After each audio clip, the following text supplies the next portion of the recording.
In the great tradition of Dutch plant breeding, baptizing of a plant is of great importance. It is fundamental. So here we are again today, baptizing another lily cultivar of mine. This is an Aurelian hybrid, grown by me, and it has these beautiful apple green flowers, and also it has a couple of papillae, and this is the first day flower. In Hungary it will fade a little bit, but this is a beautiful plant, and it can grow up to 2 meters high and can have up to 30 flowers on a stem.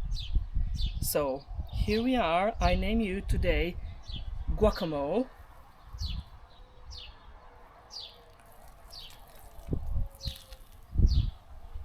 Cheers!